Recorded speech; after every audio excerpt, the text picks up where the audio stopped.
How's it going, everybody? So my name is Jason Ehler, and I'm the father of a missing child, Dylan. And this here is some of the mass area that we have to search. Well, I search almost every day. I move around a lot. Life's a little messed up. But I always find myself back here searching. You know, I can't get away from this area. I kind of just wanted to talk about the feeling of searching alone and how desperate I am for some companions, new people to join, new friends, that want to dedicate some time for a little boy. You know, it's overwhelming to search for a child with people, but to do it alone, to do a lot of things alone, you know, to have your life fall apart in the blink of an eye, you lose your family, friends, everything. You know, you don't see it coming, but it happens. You know, overwhelming territory to search. And I guess I'm just on here today to say that I'm in desperate need of some help. You know, just a few hours out of your day on a Sunday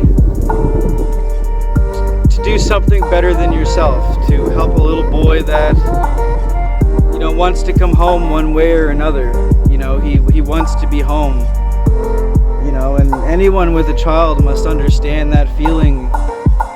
And I just wish I could get a little more help.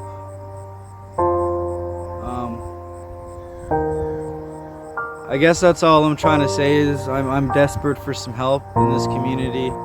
Truro, Bible Hill, the local area. I'm desperate. And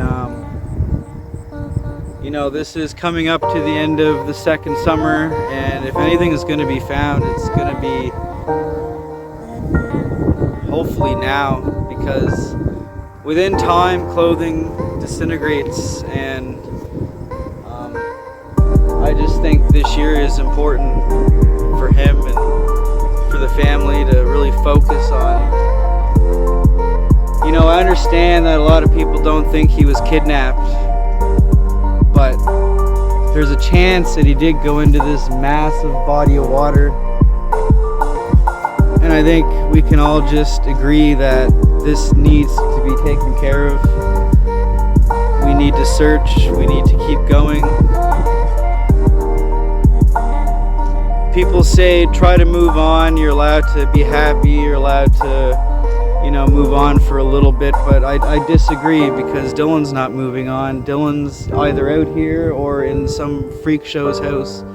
And to me, that how do you let go of that and move on and try to get a job and, you know, try to live a normal life when in the back of your mind you know that your child is missing? You don't know if he's alive, if he's... You just don't know. So, you know, people tell me, you know, maybe it's time to go get a job and it's time to go get a life.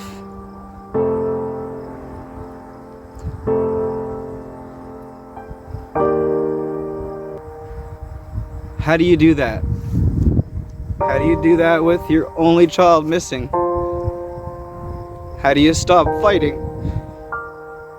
How do you live a normal life?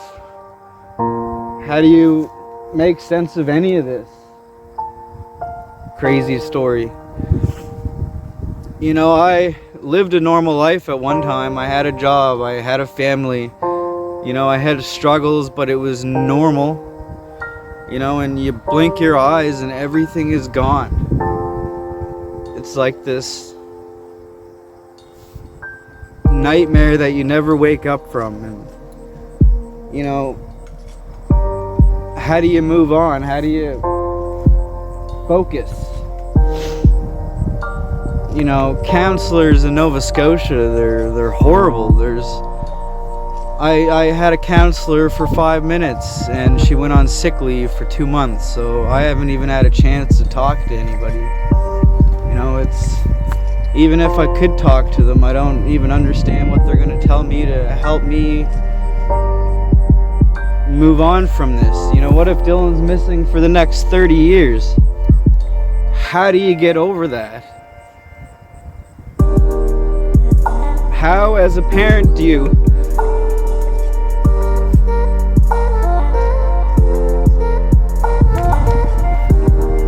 how do you move on?